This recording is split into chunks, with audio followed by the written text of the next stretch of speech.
Hey everybody, and welcome to another episode of Go for Green Living Live. We're happy to have you here. We have some special guests. We're really excited. We have Simply Seven Living here, and really interested in asking. Oh, I'm sorry. Let me turn this down some. We're hearing double. Okay, now that's better.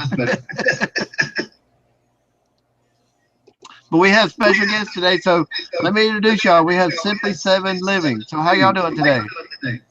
Pretty good. Thanks for having us. Hey, no problem. Let everybody get in here. Say, hey, Belinda and Grandma. Hey, Minute Man. Hey, Suburban Hillbilly. Hey, Dolphin Man. Hey, Patrick. Hey, Old Times. Old Ways, New Times. Hey, Tammy. Kitty's Homestead. Hey. Yeah, we're getting echo. Y'all are echoing. Yeah, that they don't have any earplugs, so we're getting a little bit of an echo here. So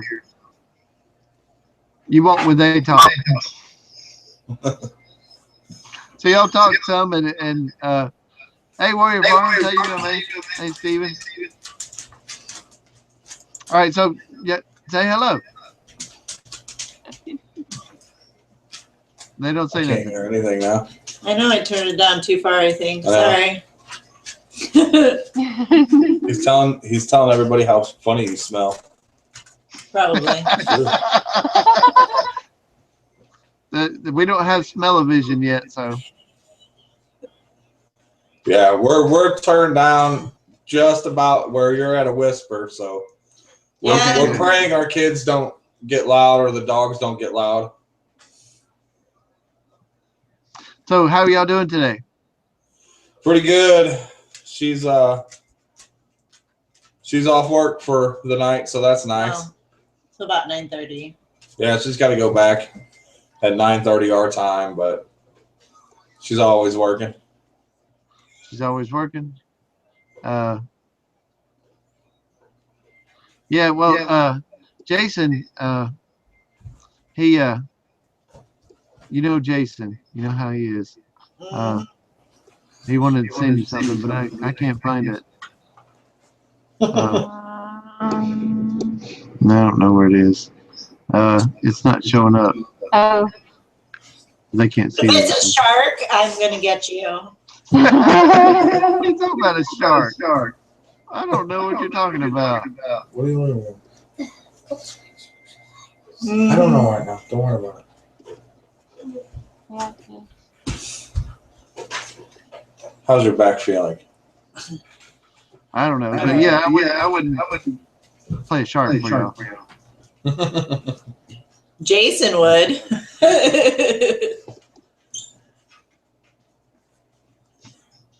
Excuse me, ma'am. Yeah. Hey. Oh, no.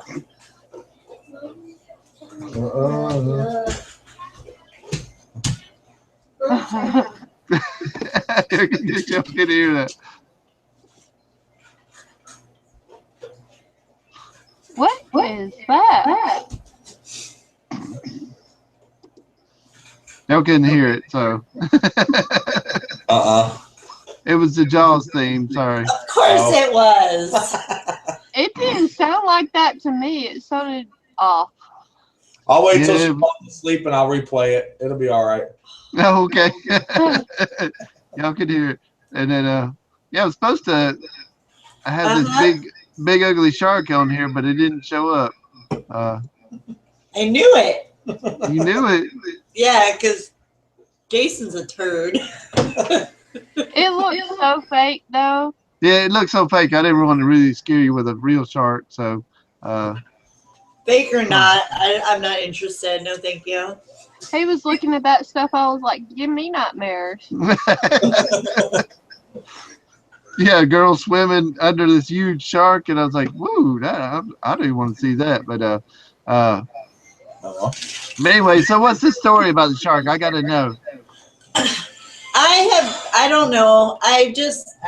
I'm super petrified of sharks. I've been since I was a little kid, and I don't do water, whether it's the ocean, a lake, or if it's a puddle too big. I don't go in it because Jaws will eat my face. No, thank you. Oh, okay. So And she actually went on the Universal Studios ride When I was like 16. like a dummy, thinking, "Oh, I'll be okay." And then they have the Jaws animatronic pop out of the water, and she like blacked out.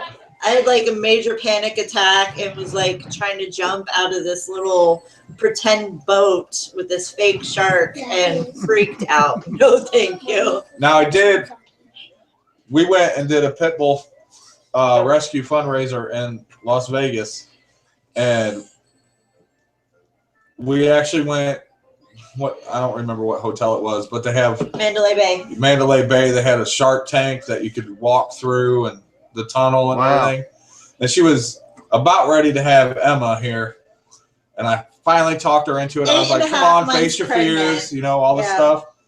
Walked the half-mile through the hotel, and they didn't open for like another hour, and we had to be at the airport. So I've never seen a pregnant woman walk so fast. She was like, "I'm so glad. See ya."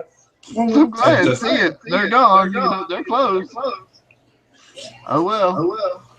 Yep, I waddled my butt all the way back to that taxi. I was out of there.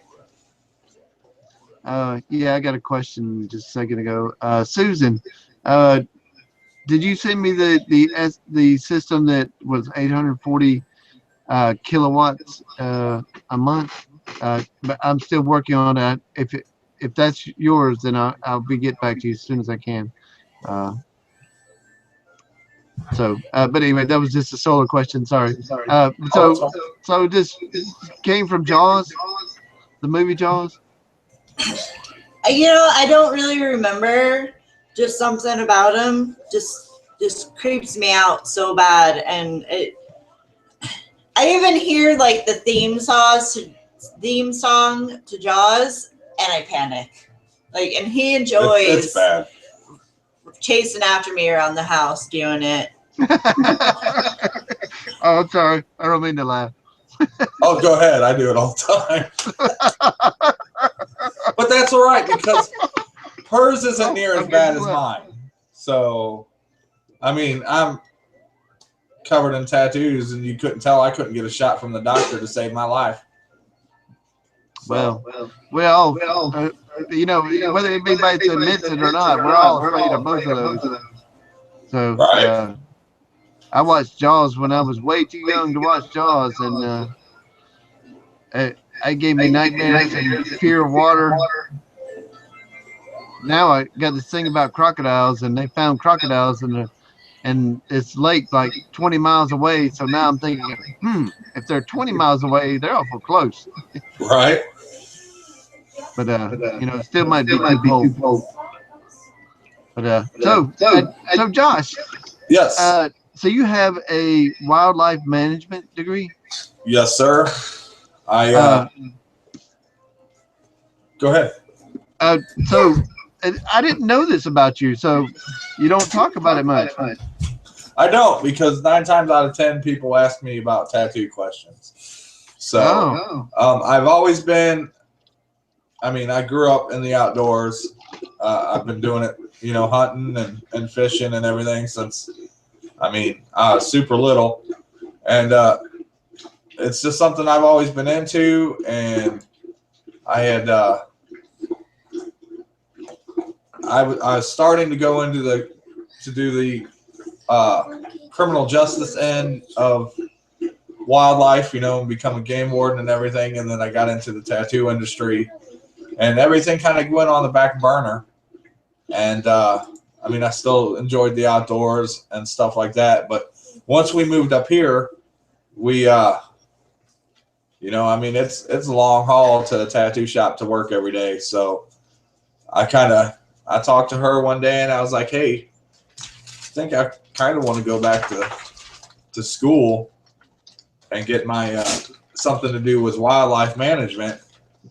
And she's like, go ahead. It's something that we've been talking about for a couple of years. So I went ahead and searched around. I found a good online school, accredited, the whole 9 yards. And set it up, you know. And I love the fact about the online schools is you can learn at your own pace.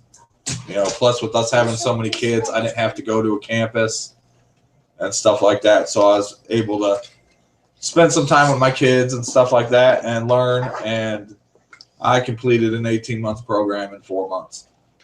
Wow. With a higher grade average than I've ever gotten in school in my entire life. Something you're really interested in, huh? Absolutely. Yeah, we need you down here in Alabama. Yeah. I know Jason keeps trying to get me to come down and visit and, you know, kind of get his thing up and moving as far as trying to get a little more of the wildlife there. And I enjoy it. We spend a lot of time in the woods around here. So, So tell me a little bit about how you would do wildlife management, if you don't mind me asking. Up here, getting into wildlife management, it's all in who you know kind of thing. Unfortunately, you can go into the private sector and everything, but it's basically, I mean, you help with population studies. You help a lot of the public hunting areas, setting up food plots, doing you know, number counts and stuff like that. And, you know, and you work a little bit with aquaculture, setting it up, you know, in the creeks and rivers for to keep fish more in the areas that you want them to be in. And, you know, there's a whole bunch of different steps you can do. A lot of it just has to deal with knowing what's in your area, you know, what animals are in your area, the anatomy, the biology behind them, you know, stuff like that. I mean, I thought, oh, sweet, this is going to be, you know, it's going to be about field safety and all this stuff, and it's not. It actually, it was a lot harder than I thought it was going to be.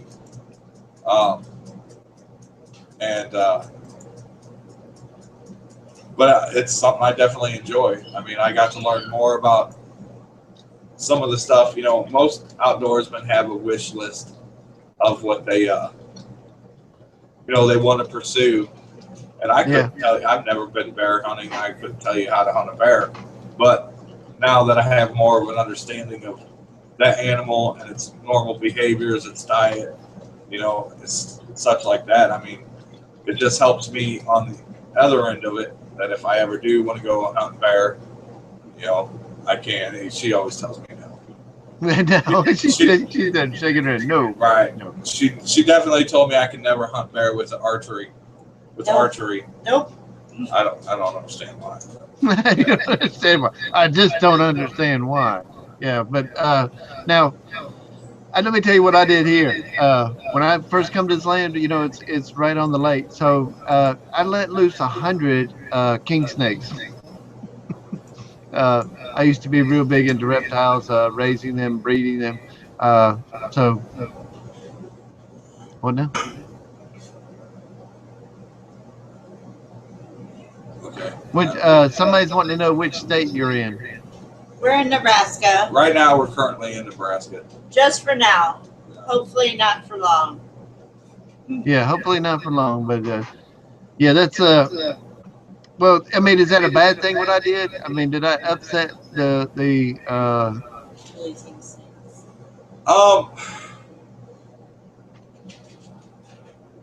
It probably, you may have upset the balance a little bit, but not near. I mean, it's probably had a chance to mellow out and balance itself out. I mean, you know, it really depends. You said king snakes? Yeah. Yeah. It would depend on the predator. Yeah, it just depends. I mean, everything's going to feed everything, or everything's going to eat off of something else, you know. And anytime you introduce, you know, a large number, you know, even in cases where they relocate, like they're trying to reintroduce elk in certain areas and stuff like that, it's going to upset the balance of things for a little bit. But over time, I mean, it's going to even itself out. So stop typing. Yeah, we have. Yeah, we see that, but we haven't seen a poisonous snake here since I've been here, and I've been here since 2001, though. So that's a good thing, right? Yeah, that if you haven't seen a poisonous snake since, man, good for you, because I'm not real fond of stepping on anything that's going to slither and bite me. So That's me. Yeah, Krista didn't mind at all me letting them king snakes go, even though we'll see them, and they've gotten big now. I saw one that he got about 8 foot long. I was like, whoa. yeah, oh no, So, I prefer them not to slither on the ground, man. I'd rather run away from me than. she's chilling over here. Woo. Well, I just thought about the story Vicky told me. Vicky and Ellis that lived right down the road. She said one day she was going to her bedroom and she looked over and there was one on her nightstand. And she jumped on her bed and rolled all the way over out her room. Yeah. Anyway, that popped in my brain when you were talking about that. That's our closest neighbor. I'm pretty sure I'd probably do the same thing too, though. Yeah. I will take care of it. Stop. Yeah. I see that. So, Nicole, tell me a little bit about your marketing and your background in marketing, because I'm very interested in finding out more about that. I know you're going to be helping us out on the event. So, but I just wanted to know. I know you do the veterans free and all that, which I think is wonderful. I mean, that's awesome of you. Can you tell me a little bit about it, though? Well, I've been doing marketing since I was a young teenager. It's just something that I've always been very fascinated with. It kind of started out with just doing like promotions. And I started working for some tattoo shops when we lived down in Georgia. And I kind of started doing the marketing side of it, where I took whatever they wanted people to see and I made it happen. So I was able to learn different techniques to broadcast it to a very large audience. And I mainly focused on tattooers and musicians for a long time. And then in the last, 2 or 3 years? Yeah. We started working with veterans and connecting with veteran-based organizations. And that has been my focus for the last few years. Being able to give these different organizations and these veterans who feel like they don't have much of a voice, that voice has really been rewarding for me. And I've learned a lot through the last 15 years on ways to do it rather simply, and to take one thing and broadcast it to thousands upon thousands of people. And that's what I love to do. That's what I'm good at. I can sit and do imagery or promotional type stuff all day long. That's why, when you started talking about stuff you had going on, I was super excited. And one thing we're actually getting ready to start doing is there's going to be a new set of interviews coming, and it's going to be healing veterans through the power of the outdoors. I don't know what you're doing. So we're going to be interviewing a bunch of veteran-based organizations who run small farms, and they have veterans come live on the farm, and they homestead, and they're basically healing these people through putting their hands in the dirt. So I'm really excited about that. Wow, I'm interested in that for sure. That's actually how we met. We met with her doing marketing and me trying to market myself as a tattoo artist. And she was sent me a question. She's like, "Man, you're horrible at this." And I'm like, "I have no idea. I don't even like computers." And I hunt and I draw stuff for a living. I don't know how to use a computer. And she's like, "Oh, I can tell. Let me help you." And that's basically how we met. So. Hey Sheila. Hey Full Spectrum. Okay. Yeah, I'm actually pretty excited because Full Spectrum Survival, I'm actually going to be collaborating with him. And he's going to be doing some interviews on behalf of American Sister Marketing, which is my company. And we're going to start getting some pretty cool interviews lined up. All right. Maybe I can be on one of them. Yeah, no, that would be really cool. I'd love to interview you. Oh. I'm just a simple man. Yeah. Like y'all simple seven. Just simply seven of y'all. Yeah. Donna S. asked, someone gave me potted lemongrass, rosemary, sage, and thyme. Can't keep the lemongrass and rosemary alive. Dormant? Rosemary shouldn't be dormant. Rosemary don't never go dormant, so it's probably dead. If you see any green on it at all, you can take a cutting of it and it should root. Yeah, Anna roots rosemary. She'll go hack on her rosemary plants and put them all in the aquaponics, and I'll come back. Where'd all these rosemary plants come from? And so but those are good. Rosemary itself keeps away a lot of bugs, doesn't it? Yeah, it does, and it tastes good too. Yeah, And very true. Anna eats it and she's like, Mom, is this gonna make me sick? Yeah, she eats it raw. It's the first person I ever seen to do that. But We're raising strong kids, that's why. yeah. So Josh, you tell me about before the show about you're not going to do aquaponics there, but you're going to do some kind of self-watering system. Yeah, well, I've been watching. You know, I watch your aquaponics on a budget every chance I can get. So because it fascinates me, and you know, we had a couple of the 55-gallon drums, and I kept telling Nikki, man, I would love to be able to do something like that. And we used a couple of them and did some herbs and stuff like that. But I mean, up here, I know last year, I mean, the drought hit everywhere, but it got horrible up here, and having to water everything all day, every day, was brutal. And we lost a lot of our herbs and stuff, but all our other plants did fine.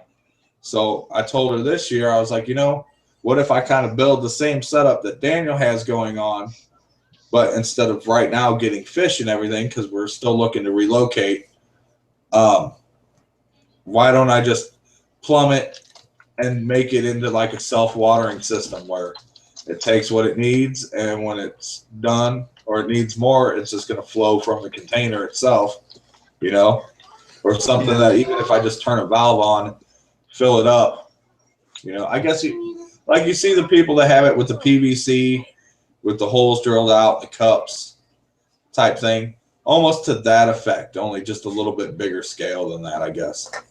I don't know if you'd call that aquaponics or hydroponics or pea pond, whatever. You know, I throw seeds in the dirt, I add water, they grow. That's as far as my green thumb goes.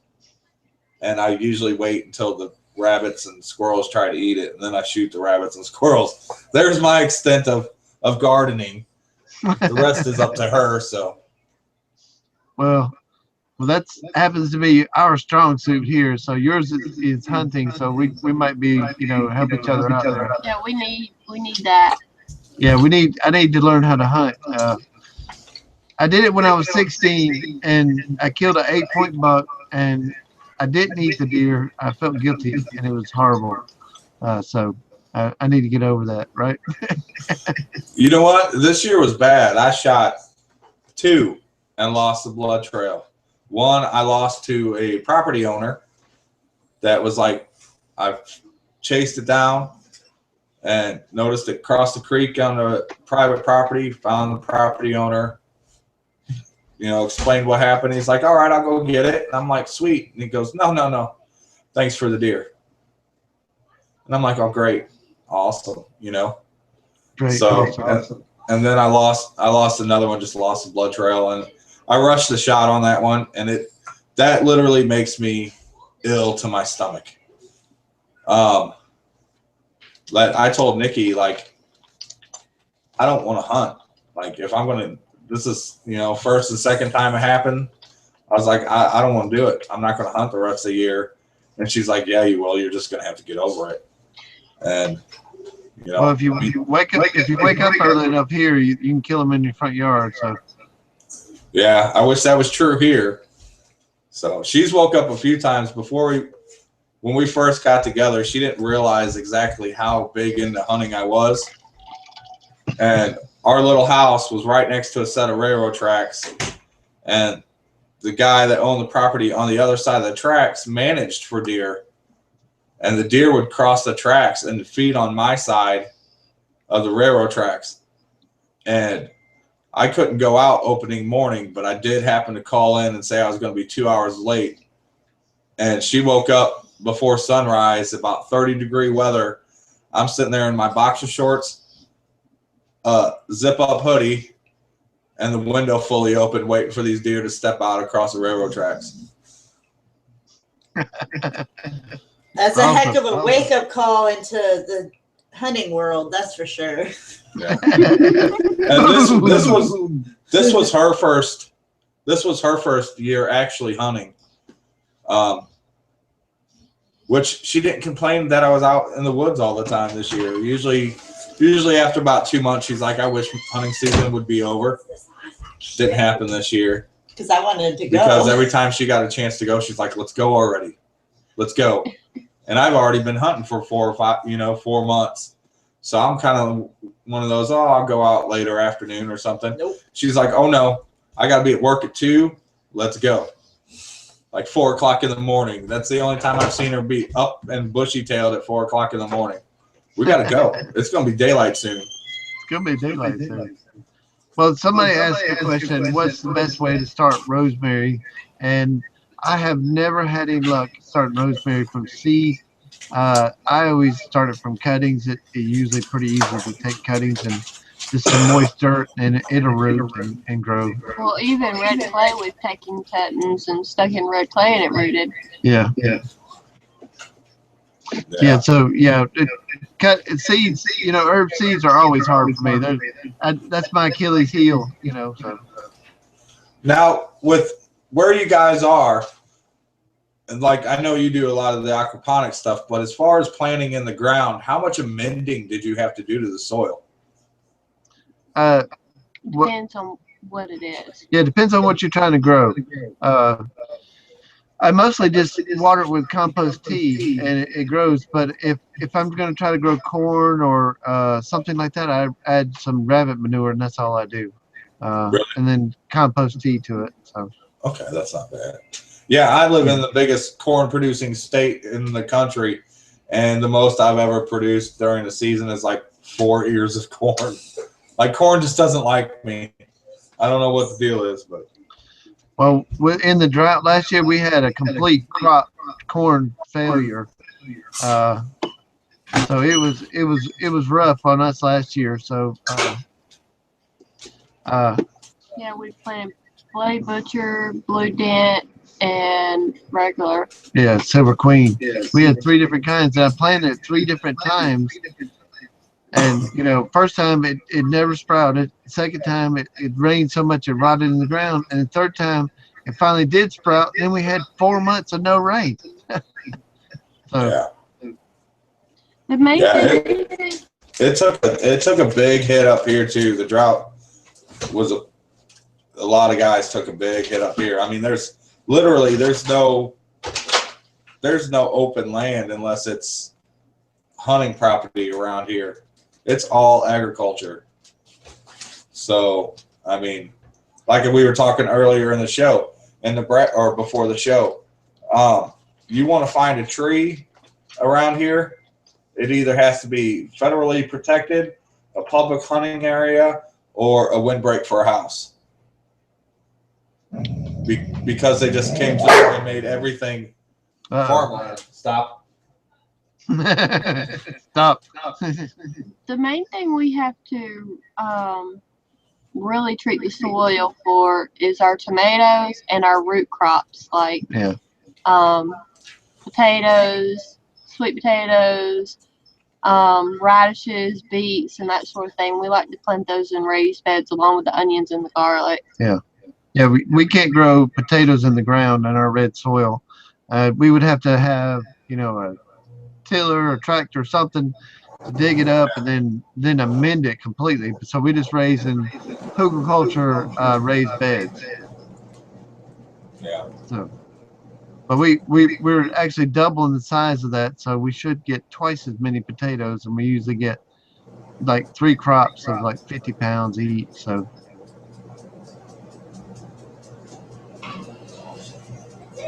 I was reading comments. I'm sorry. That's all right. That's what That's I'm what we were doing doing too. We all got quiet at once. That's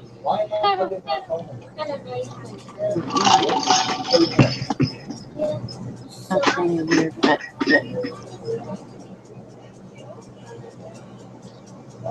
So are you helping somebody with something?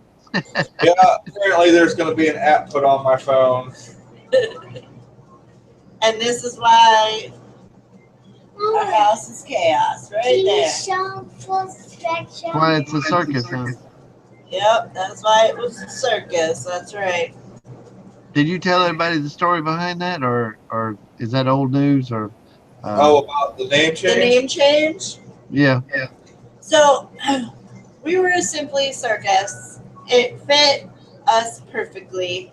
7 people, 3 pit bulls, and a small house. The name fit well.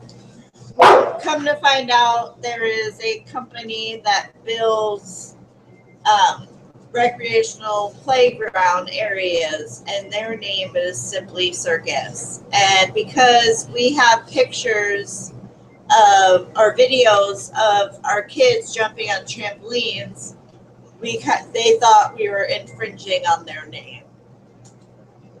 Oh, okay. So, yeah, that's kind of blah. All right. Full Spectrum ask. So, how important are dogs on a homestead? I believe they are completely important, if not for anything, but for security. These dogs are the biggest babies, but they will never let any danger near any of these children. And they're big old mush heads, but if they feel like somebody's coming on our property that is not supposed to be, they don't show aggression, but they stand in between and they make somebody walk away. And they also help on the homestead for if you're hurt, if you have someone else in your family and they're good dogs, they can go get another person to help. That's right. The person that's hurt. Yep. Well, our dog, I agree with you there. Our dog, Bam, he protects Anna, number one, but then he protects all the animals also. Right. And I think that once we're able to get property and we have livestock, I think that they'd be just the same way. Well, somebody else asked, do we replant from our own potato seedlings? And yes, we do. We've been growing the same potato seedlings for 4 years now. So. But we also add to those. Yeah. When we find good seeds or varieties we don't have, we get them. We just ordered a new variety too, English potatoes. So they're white skin with a little pink on them. So we're interested to see what they turn out like. So. Yeah, we tried to do our potatoes this year. Somebody had said about stacking tires because we had somebody who gave us a whole bunch of used tires, and we figured that would work really well. But the only downfall is they held too much moisture, and the moisture kind of hung out inside of the tire. That it held too much moisture, and as the potatoes started growing, they just were rotting because it was just holding too much moisture. I did the potato thing one time too. I mean the tire thing, and we had pretty good luck with red potatoes, but everything else rotted, like you said, rotted in the ground. Yeah, our red potatoes we did in a box, just a little. I don't know. It was probably about 30 by 30 box, and they did real well. But we wanted to updo it because I mean we go through a lot of potatoes here, and so we decided to try those tires, and I was so heartbroken when they had all just rotted. It was just bad. So much water. Oh, am I hitting something? Yeah. And everything. Because, I mean, potatoes are cheap at the store. Well, cheaper than most things, but still, that hurts a bit. That takes a good chunk out of the budget. So, Yeah, we go through a lot of potatoes here too. Sweet potatoes and potatoes. Yeah, trying to be self-sufficient. You wouldn't believe how much it takes to make it through a whole year. So. oh yeah. Especially with how many kids we have. We've got to put up a whole lot to feed this army. And most of them are starting those teenage years, so that just makes it worse. Do they like vegetables? Oh yeah. Oh, they'd be okay then. Yeah, our kids eat really well. I mean, they eat. We've raised them on what you get put on your plate is what you eat. Yep. You get what you get, and you don't throw a fit. That's exactly what we always tell them. Well, Anna's the same way. Even if I make it spicy, she'll eat whatever we put in front of her. And I like to put cayenne in there because it builds your immune system. So she's like, it's a little spicy, but it's good. Give me some more. Oh, I know. I always thought because I grew up around hot sauce and spicy stuff all the time, and I thought, sweet, have all this stuff, be just mine. Nope. Once my kids started, they tasted it for the first time, and now everybody goes through different hot sauces, peppers, the whole 9 yards. So, I mean, we do a lot of peppers each year. So, salsas, and just like you, I mean, we make so many different kinds of salsas. I'm going to get the door because I'm sure they're hearing video games now. Hey, can you shut the door? I'm going to close the door, babe. Shut the door. Shut the door. Irish family here. Potatoes are a must-have. Sorry. Said. Oh, you're good. Big Bear said, Irish family here, potatoes are a must. Yeah. It's about time you get here, Big Bear. Come on now. No, up here he said something. Okay, I missed that. So yeah, and I had always told Nicole, like, when she was like, I want to do a garden, and I'm like, look, I was raised on corn, potatoes, and carrots. Anything else, I don't care. You know, like I eat broccoli, cauliflower, but I used to never do any green vegetables or any leafy stuff besides like a salad every once in a while until I tried kale. And I love kale actually now. Is there a potato that goes down instead of up? well, I don't know. And somebody asked a question, isn't there a potato that grows down instead of up? I don't know. So that is something I need to look into. That would be pretty cool. I've never heard of that, so I don't know. What? A potato that grows down instead of up. I'm not sure. I don't know. Big Bear said, "Pay attention, Daniel." It's hard to talk to my guest and keep track of all the comments. I'm sorry. Y'all know me. I graft tomatoes to my potatoes, so we get 2 crops out of 1. So that's the way we roll around here. So This is hilarious. Suburban Hillbilly asked Josh, if you could, would you raise deer on a farm, or is it more about the hunt? You know what? In all honesty, I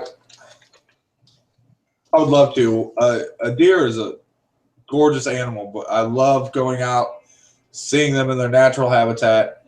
Like I pass up more deer than I even attempt to shoot. I mean, I like being out there. I like being in creation, and to me, it's just being out there. Like if I had a chance to You know, I mean, that's so state regulated right now, right? Having a deer farm, and it's getting more and more popular, but I don't know. I don't think it'd be the same. So, you know, because they want to try to force antibiotics and stuff anytime you do some kind of farming. To me, it's all about just going out in the woods and being there in the woods and being in the moment that I like the best. Excuse me, sorry. So it would be, you know, it's more the hunt than the meat. So, but that's okay. I like deer meat. Yeah. And you like it if it's all ground up into hamburger. Yeah, I like it when it's all ground up to hamburger, but you know, if it's not cooked properly, then I don't like it. You don't like it cut into roast or steak or anything like that, which I really like deer steak for breakfast and stuff, but you don't. A lot of it's probably the way it's cut. Yeah, if you got If you get a lot of silver skin or extra fat on it, it tends to give it more of a gamey taste. It won't be nice and tender and stuff like that. What helps loosen up the silver skin? I've heard everybody say, you know, you could do it vinegar and stuff like that. We literally, I mean, when we process it, we trim off as much as we can. Yeah. And, it's almost like paper. Yeah. It's almost like you can pull it off like a saran wrap, basically. Yeah. Better choice of word. Yeah, Krista has processed the deer, so she knows. I'm not real good on the blood and everything. You know, that's my shortcoming. So yours needles, hers is sharks. You know, so you know. Yeah, I think the worst part. I thought the hardest part for the kids and Nicole was going to be the field dressing of the deer. And that wasn't the case at all. Like, my kids got into that, you know, and which took it off me. So now I'm just like, cool. I bring it home. Here you go. You take care of this for me. But, you know, I usually try to do it for them. But they all get in. They all help with the processing. I don't care so much about taking the insides out. It's when you get a male deer. Yeah. You got to get down to this area. I'm not interested in doing that whatsoever. Yeah, she's not the field dressing part when it's a doe or a buck versus doe. She doesn't want any part of that part. Y'all can't hear nothing.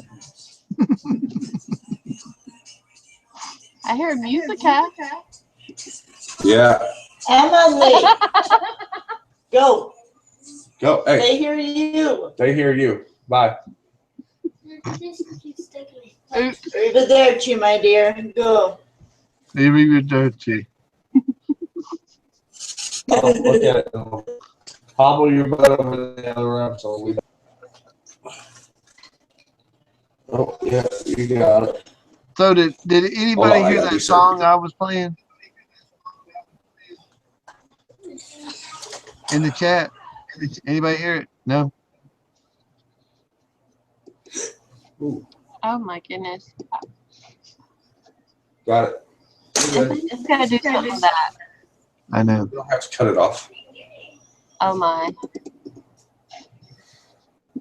All right, go. I got it. Got a splinter. A splinter? Oh, okay. Sorry, he's got something pulled up on the screen. I can't even see y'all right now. He talks about me doing stuff while we're on live, and he's going all.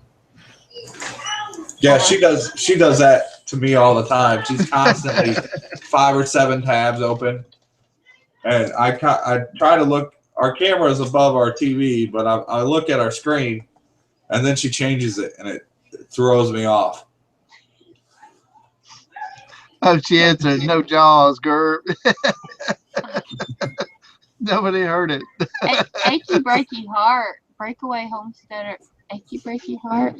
Yeah, that was funny. So Nicole, tell me, is this something you're hoping to branch off into, the marketing aspect, and make it a career? That, yeah, ultimately, that's what I would love to do. To go back in it too. Because excuse me, when we lived in Georgia, my main thing was marketing. And unfortunately, I was in a really bad car accident, and it kind of made me bedridden for a long time because I had cervical spine damage. So I had to basically put my company on the back burner. And when you don't work with people for so long, that name kind of starts to, fall away. So the last like 2 or 3 years, I've been really focusing, and I would love to be able to find our homestead and really be able to live and do the homesteading thing, but me having the marketing thing, my full-time thing. Yeah, from home or from an office somewhere? No, from home, absolutely. Because with this kind of work, I gain inspiration. Like, I'm most comfortable here. So it can be like 11 o'clock at night, everybody's sleeping, and I just get like super excited about a project, and I might be able to bust out like 30 images in like 2 hours and have a Wow. whole marketing campaign ready. I don't want to be confined to like a cubicle, because I believe that marketing is like very much like an art form, because you're taking something and broadcasting it to a huge audience. You have to have that marketing plan in place, and you have to be comfortable doing it. Otherwise it doesn't make it. It's doomed to fail. And I think that's the biggest downfall of companies that are out there, is it's so business and it's so by the numbers that people aren't giving themselves a chance to do it because they're proud of what they're making. And anybody who I ever sign up as a client, my main goal is to produce for them, so they see that the time they invest in me is worth it. Yeah, I agree. I'm looking forward to. I've seen some of your work, and I think it's very impressive. And anybody that needs work done, you need to get in touch with them, because of the awesome work that I've seen so far. But somebody asked, where would be the perfect place for y'all to move to? Quake Lake. Homestead asked. Well, we've got a couple options. I'm not going to say for where, but because they did that in our stream, they're like, give us hints. So I just gave them an all around thing. But Nebraska's cool, but we're kind of over it, So we want to be closer to you got, fellow homesteaders. Up here we live in a small town where everybody has gardens and everybody cans because that's what their grandmas did, and stuff like that. They don't want to do it because it's the lifestyle choice, because most of them are farmers and they don't want to do anything other than what they, they're going to make the money the most on. So, and we want to be as self-sufficient as we can, and stuff like that for our betterment as a family. And if we can get closer to people that also do those things and kind of build a community like that, so be it. I mean, we're down for it. And I mean, we've been looking for years. So, it's got to be Midwest or a little bit or southern Midwest area. I won't do the coasts. No water. Yeah, she won't for the water. I don't want to be on the coast because I don't like large groups of people. Yeah. So, and I'm born and raised in the Midwest. So, See, I was born and raised in New Jersey, So it's like That's her biggest problem.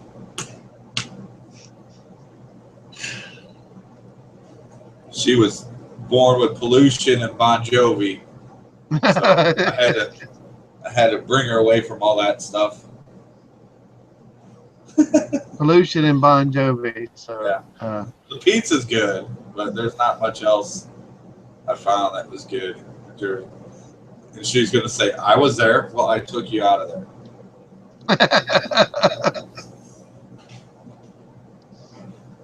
Right? See, they just cheer when you hit me. Like I deserve it. you totally deserved it. Yeah. Hey, somebody asked you, Josh, what is silver skin? Silver skin is, and you'll see it even in the, like a roast that you see at the store. It just is a little bit of connecting tissue kind of towards the edge of the tendons where it almost looks like you have a piece of saran wrap over it. It's just that thin, shiny bit of white film skin, and it makes things taste tougher or more gamey, as people like to put it. And everything has it. It's just you get rid of it and you'll notice the difference. Yeah, cat lover taking her side too. So, you know. I know. I was, I was in the Navy and I was in Chicago for a little bit, and I hate to say it, but I hated it. I didn't like being up north. It was like snow everywhere. I didn't like it. See, I don't mind the snow, but Debbie said venison seems too dry, but the hamburger is really good. Why?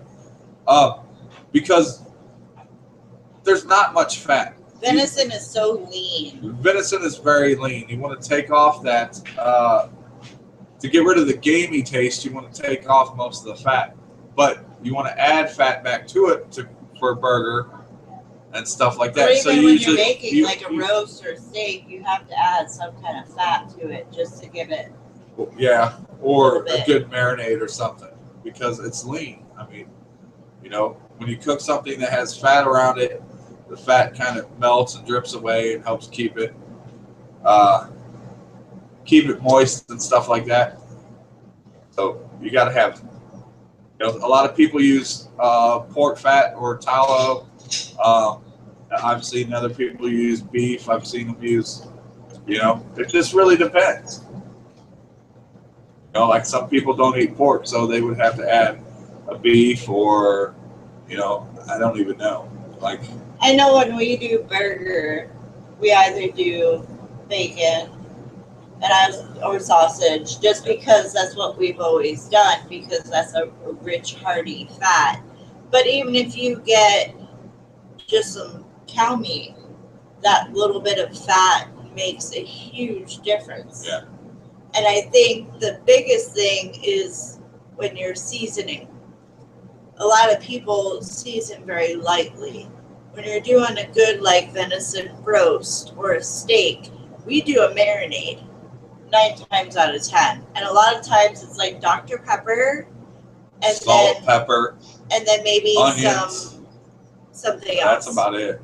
Like, it's my go-to. I mean, if you have it submerged or if you cook a roast, have either your stock or we do a lot of stuff with like cream of mushroom. That's the only way I eat mushroom is cream of mushroom style stuff. And you keep it liquid, it won't be as dry. But it's just how heavy you like it. I'm not a rare person. Like, I'm not going to cut it off and start eating it. But I tell them burn it. If we do go out to eat, I tell them burn it. And then if you think it may possibly twitch, burn it again. And to get it, medium well to well done. I like mine. I do try root beer. I like mine a little bit burnt. I mean a little bit burnt. Actually, char. It has a good flavor burnt. I'm sorry. It's got a good sweet flavor then. And honestly, like if you marinate it, like when we grill stuff out, unfortunately I'm a soda junkie. I'm Dr. Pepper junkie all the way.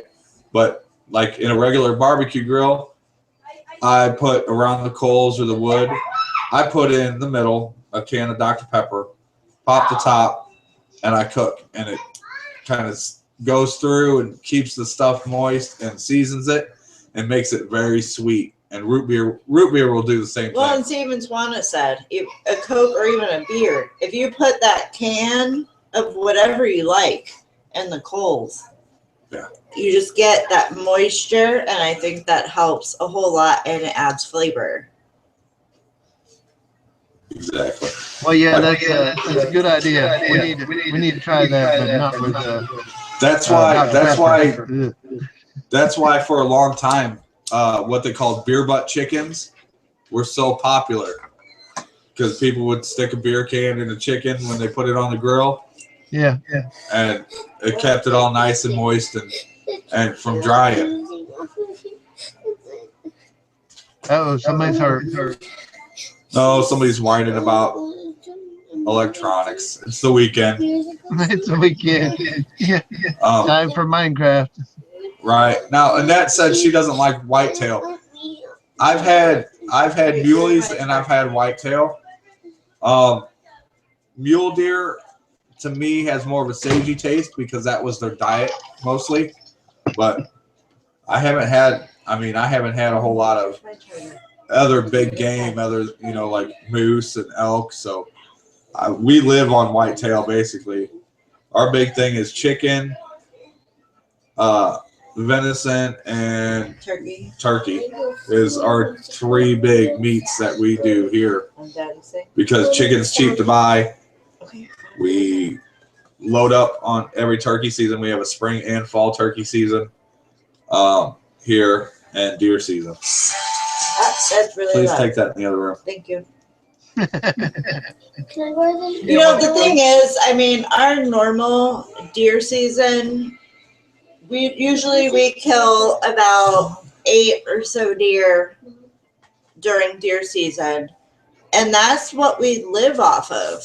So we don't get a whole lot of like store-bought like cow and burger and stuff because we just don't have any need for it. Like occasionally we'll get some chicken from the store or whatever, but 95% of our diet is venison.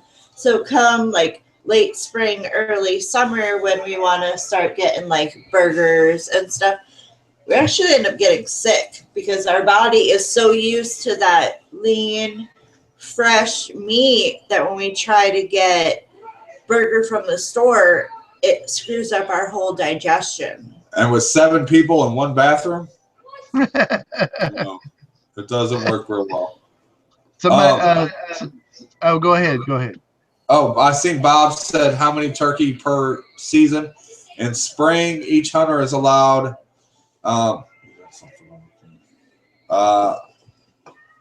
3 toms per season. And then I hunt. She's hunting this year, if we're still here. And probably all 5 of the kids will have tags too. So, I mean, if we have a good enough season, and we usually have a pretty good turkey season, that's going to be a whole lot of turkey. In fall, we're allowed 2 of either sex. We ate our last wild turkey breast because there's not a whole lot of meat on a wild turkey.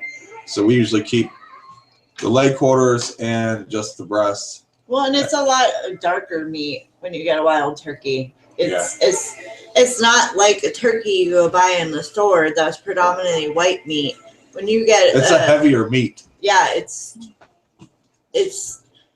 not that fluffy stuff you get when you get a store-bought turkey. It's a little bit darker, and you have to do a little bit more with it.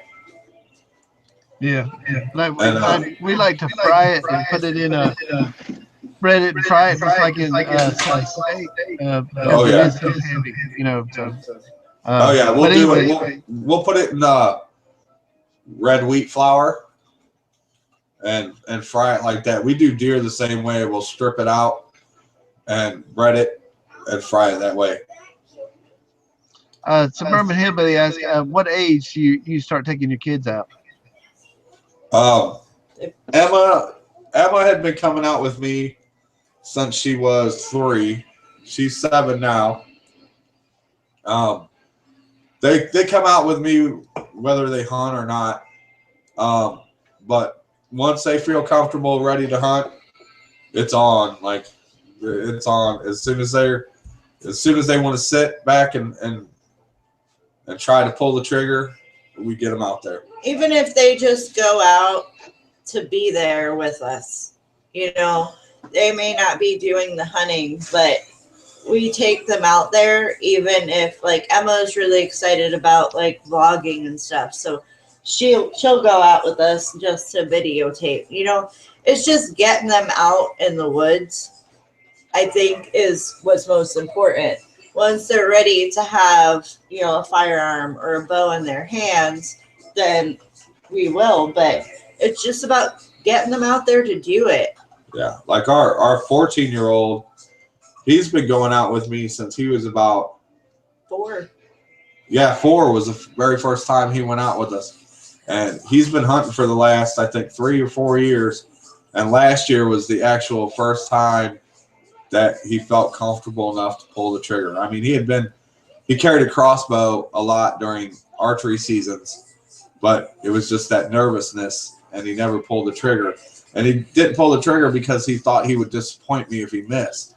And I've always told him, you'll never know if you're going to miss if you don't pull the trigger. Yeah. Like, you've been with me, you've seen me miss numerous times, man. That's not going to hurt my feelings at all. Well, and plus, so he went rifle season last year, the last day of rifle season, and we went to a spot that I had been hunting before, and it was one of those things. I said, all right, we're going to walk about 20 more yards, and I usually end up jumping this buck from over here, and we took 2 more steps, and the buck jumped out, probably did, and I kind of pushed him and went, run 20 yards and stop. And he did, and I literally had to yell, hey, to get the deer to stop. And it seemed like it, you know, it took forever for him to pull that trigger. Like, I was dying. I was screaming, shoot it, shoot it. And he finally he squeezed the trigger, and just perfect heart shot. It went 40 yards, dropped, and come to find out, it was actually a buck that I had missed on twice during archery season. And so, you know, as a father, I was crying. He was crying. I'm calling Nikki. She's thinking that one of us got shot by the other one, and because we're both hysterically crying. And I was like, no, he shot a deer. You know, like, it was cool. It was a very cool feeling, you know, and to see the pride on his face. Yeah, he ended up going and knocking on the neighbor across the street, because we're very close with one of our neighbors across the street from us. And he's like, I got to go tell Mr. Ken. I got to go tell Mr. Ken. And he ran over there, and I walked over with him.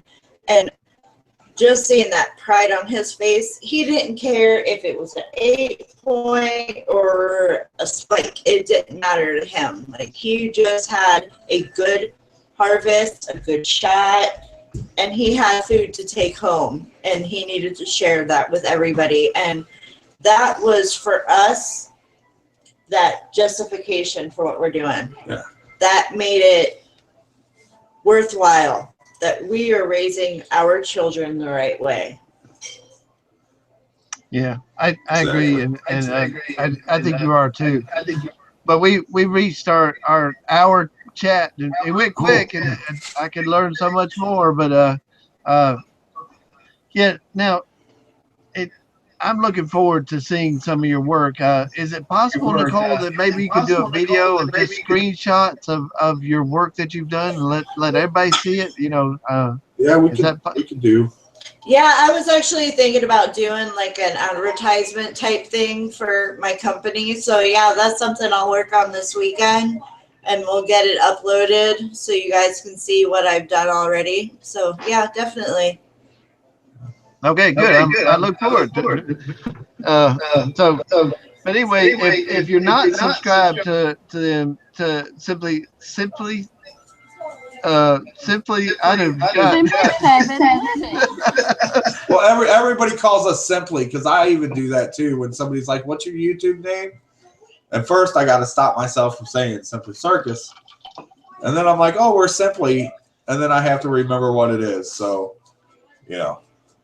Yeah, me too. I had a brain lapse there. You know, simply something. But simply 7-Living.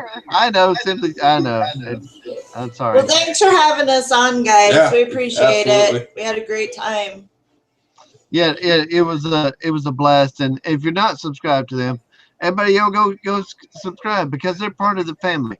They're homesteaders. They're trying. They're out here sharing their lives with you. So so y'all go out there. Yeah, brain fart, Danny.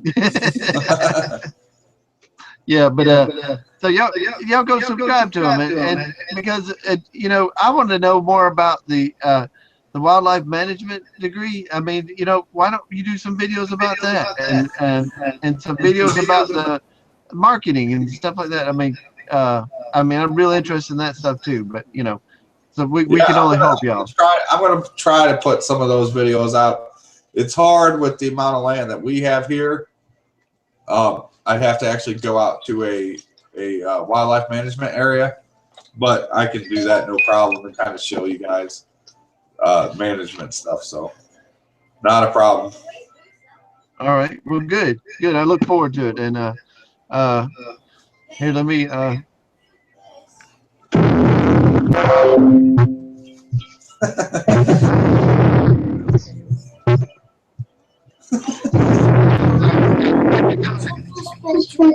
Really?